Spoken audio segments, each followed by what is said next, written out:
आज दिल्ली, यूपी और बिहार की राजनीति में दिन भर सरगर्मी तेज रही। तो चलिए शुरुआत दिल्ली से करते हैं। सुप्रीम कोर्ट ने दिल्ली आबकारी नीति घोटाले से जुड़े मनी लॉन्ड्रिंग मामले में आम आदमी पार्टी के नेता और राज्यसभा सदस्य और राज्यसभा सांसद संजय सिंह को मंगलवार को जमानत दे दी। इससे पहले प्रवर्तन निदेशालय ने कहा था कि अगर सिंह को मामले में जमानत दी जाती है तो उसे कोई आपत्ति नहीं है। कोर्ट ने कहा कि आप नेता अपनी राजनीतिक गतिविधियां जारी रख सकते हैं, लेकिन इस मामले पर कोई बयानबाजी नहीं कर सकते या इस मामले से जुड़े मुद्दों पर कुछ भी नहीं कह सकते। बेंच ने यह भी कहा कि सिंह को दी गई जमानत को मिसाल के तौर पर नहीं लिया जाएगा। शीर्ष अदालत ने कहा कि संजय सिंह 6 महीने जेल में बिता चुके हैं। बता दें कि ईडी ने 4 अक्टूबर 2023 को आपके राज्यसभा सांसद को दिल्ली शराब नीति घोटाला मामले में उनके घर से गिरफ्तार किया था। अब करीब 181 दिनों के बाद संजय सिंह जेल से बाहर आ जाएंगे। 10 बार अलग अलग बयान दर्ज किए गए। 10 के 10 बयानों में उसने संजय सिंह का कोई जिक्र नहीं किया। आपने उसको अरेस्ट किया, उसको सरकारी गवाह बनाया, फिर आपने उसको दोबारा अरेस्ट कर लिया और फिर आप उसका एक 11वां बयान लेते हैं जिसमें वो संजय सिंह के विरोध में एक गोलमोल स्टेटमेंट दे देते हैं। तो ये कौन तय करेगा कि 10 स्टेटमेंट गलत थी और 11वीं स्टेटमेंट सही थी? दूसरी बात सुप्रीम कोर्ट ने पूछी, इस पूरे के पूरे मामले में मनी ट्रेल कहां है? पैसे की रिकवरी कहां है? पैसा अगर कहीं खर्च हुआ तो आप बताइए कहां है? जो आपके गवाह हैं वो विश्वास योग्य नहीं है। जिसने पैसे दिए वो नहीं बोल रहा, जिसने पैसे लिए वो नहीं बोल रहा। तो ये पूरा का पूरा केस जो है डगमगाने लगा। और जब सबसे बड़ी अदालत की तरफ से बेल मिलती है तो इसका मतलब ये है सेक्शन 45 PMLA के तहत अगर बेल मिलती है और बेल अपोज की जाती है तो ये माना जाना चाहिए कि कोर्ट को लगा कि इस मामले के अंदर संजय सिंह दोषी नहीं है, इनोसेंट है। तो इसके बड़े रिपरकशन से बचने के लिए आज उनको बेल दी गई है और हम इसका स्वागत करते हैं। और भारतीय जनता पार्टी के लोग, जो उनके प्रवक्ता रोज प्रेस कॉन्फ्रेंस करके कहते थे कि देखो बेल भी नहीं मिल रही, बेल नहीं मिल रही, इसका मतलब ये है कि संजय सिंह दोषी हैं, तो आज बेल मिल गई। अब भारतीय जनता पार्टी क्या कहेगी मैं ये भी बता देता हूं। अब भारतीय जनता पार्टी कह देगी अरे क्या हो गया, बेल मिल गई, बेल मिल गई, कोई रिहाई कोई ना हो गई। तो ये अब भारतीय जनता पार्टी सिचुएशन को पलटेगी।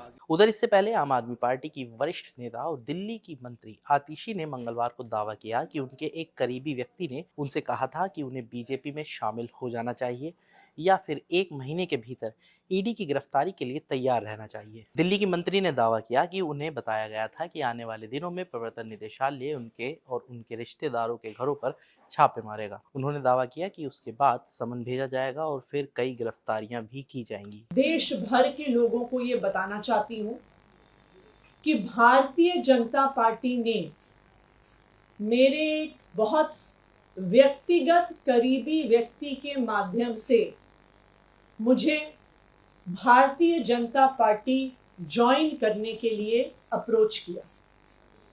मुझे ये कहा गया कि या तो मैं भारतीय जनता पार्टी ज्वाइन कर लूं, अपना पॉलिटिकल करियर बचा लूं, अपना पॉलिटिकल करियर बढ़ा लूं, और अगर भारतीय जनता पार्टी नहीं ज्वाइन करी तो आने वाले 1 महीने में ईडी द्वारा मुझे गिरफ्तार कर लिया जाएगा। ये एक मेरे बहुत करीबी व्यक्ति के माध्यम से मुझे बताया गया। इसके अलावा उन्होंने ये भी आरोप लगाया कि बीजेपी ने फैसला किया है कि अब पहले मुझे गिरफ्तार किया जाएगा, इसके बाद सौरभ भारद्वाज को, फिर राघव चड्ढा और दुर्गेश पाठक को गिरफ्तार करेंगे। सुनिए आतिशी ने क्या कहा।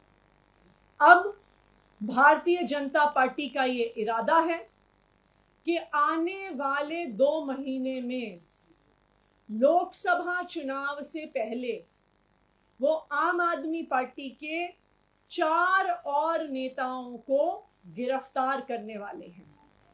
वो मुझे गिरफ्तार करेंगे, वो सौरभ भारद्वाज को गिरफ्तार करेंगे, वो दुर्गेश पाठक को गिरफ्तार करेंगे और वो राघव चड्ढा को गिरफ्तार करेंगे। आप नेताओं ने कहा है कि अरविंद केजरीवाल को मुख्यमंत्री पद से इस्तीफा देने की कोई जरूरत नहीं है और ना ही इसका कोई कारण, क्योंकि उनके खिलाफ आबकारी नीति मामले में ना तो चार्जशीट दायर की गई है और ना ही उन्हें दोषी ठहराया गया है। अब इसी कड़ी में आपके सभी विधायकों ने अरविंद केजरीवाल की पत्नी सुनीता केजरीवाल से मुख्यमंत्री के सरकारी आवास पर मुलाकात की और उन्होंने कहा कि मुख्यमंत्री को जेल से ही सरकार चलानी चाहिए और इस्तीफा नहीं देना चाहिए। पार्टी नेताओं के मुताबिक इस बैठक के दौरान आप विधायकों ने सुनीता केजरीवाल से कहा कि दिल्ली के 2 करोड़ लोग मुख्यमंत्री के साथ खड़े हैं और उन्हें किसी भी कीमत पर इस्तीफा नहीं देना चाहिए। दिल्ली में आपके 62 विधायकों में से 55 विधायक इस बैठक में मौजूद थे। आप नेताओं ने कहा कि 4 विधायक जो शहर से बाहर हैं, जबकि 3 जिसमें कि खुद अरविंद केजरीवाल, मनीष सिसोदिया और सत्येंद्र जैन जो अभी जेल में हैं, वो मौजूद नहीं थे। दिल्ली के सियासी गलियारे में अब अगले कुछ दिनों तक ऐसा ही माहौल रहने वाला है। तो चलिए अब चलते हैं बिहार, जहां लालू प्रसाद यादव ने अपनी एक और बेटी की राजनीति में एंट्री करा दी है। सिंगापुर में रहने वाली लालू की बेटी डॉक्टर रोहिणी आचार्य बिहार की सारण सीट से लोकसभा चुनाव लड़ने जा रही हैं। 2022 में रोहिणी तब काफी चर्चाओं में आई थी जब उन्होंने अपने बीमार पिता लालू यादव को अपनी एक किडनी दान की थी। रोहिणी ने अब चुनाव प्रचार भी शुरू कर दिया है। सबसे पहले सुनिए उन्होंने क्या कुछ कहा। ये सारण की जनता का प्यार है अपनी बेटी अपनी बहन के लिए। ऐसा प्यार मेरे पिताजी को, मेरे भाई को, मेरी माता को मिलता था, वही प्यार और आशीर्वाद आज मुझे मिल रहा है। मैं बहुत खुश हूँ। इनका ऋण मैं चुका नहीं सकती, लेकिन मैं मरते दम तक सारण की जनता, सारण की माता बहनों का सेवा करती रहूंगी।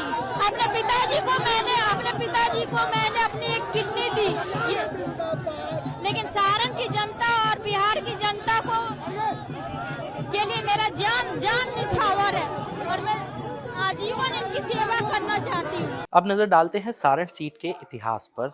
तो सारण लोकसभा सीट पर फिलहाल भारतीय जनता पार्टी से राजीव प्रताप रूडी सांसद हैं। सारण को उनका गढ़ भी कहा जाता है। छपरा से 4 बार सांसद रह चुके राजीव प्रताप रूडी को बीजेपी ने सारण लोकसभा क्षेत्र से एक बार फिर अपना उम्मीदवार बनाया है। सारण लोकसभा सीट से सांसद राजीव प्रताप रूडी ने यहाँ लालू यादव की पत्नी राबड़ी देवी को भी चुनाव हराया था। वहीं अगर 2019 के चुनाव पर एक नजर डालें तो उस चुनाव में सारण सीट से लालू ने अपने समधी चंद्रिका राय को मैदान में उतारा था, लेकिन रूडी ने अच्छे खासे अंतर से उन्हें इस चुनाव में धूल चटा दी थी। चंद्रिका राय लालू परिवार से संबंध खराब होने के बाद नीतीश कुमार की जेडीयू में शामिल हो गए थे। अब देखना होगा कि सोशल मीडिया के जरिए राजनीति में एक्टिव रहने वाली रोहिणी एक स्किल्ड पायलट राजीव प्रताप रूडी की जीत के विमान को क्रैश कर पाएंगी या इस बार भी रूडी बिना किसी टर्बुलेंस के अपनी जीत के विमान की सेफ लैंडिंग करा पाएंगे। नतीजा कुछ भी हो, लेकिन चुनाव मजेदार होने वाला है। अब एक नजर उत्तर प्रदेश पर। इस बार के लोकसभा चुनाव में अखिलेश यादव कई सीटों पर अपने उम्मीदवार बदल चुके हैं। इसी कड़ी में उन्होंने अब मेरठ लोकसभा सीट पर भी अपना उम्मीदवार बदलकर सरधना के विधायक अतुल प्रधान को मैदान में उतारा है। पहले सपा ने भानु प्रताप सिंह को मेरठ से टिकट दिया था। यहाँ ये समझना भी जरूरी है कि अखिलेश ने एकदम से मेरठ में अपनी चुनावी रणनीति क्यों बदली। दरअसल बीजेपी ने सीट से अपने मौजूदा सांसद राजेंद्र अग्रवाल का टिकट काटकर इस बार रामायण में भगवान राम की भूमिका निभाने वाले अरुण गोविल को मैदान में उतारा है।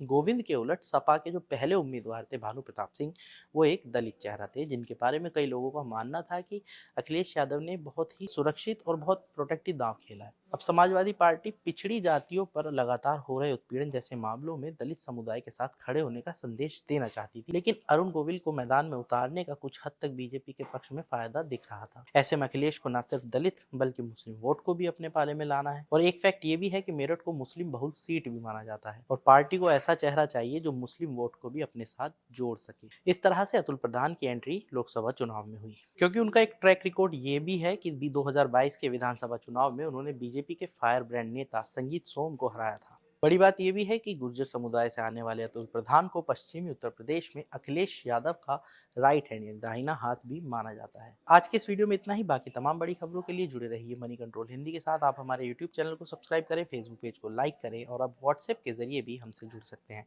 व्हाट्सएप चैनल का लिंक आपको हमारे कॉमेंट बॉक्स में मिल जाएगा। तब तक के लिए धन्यवाद।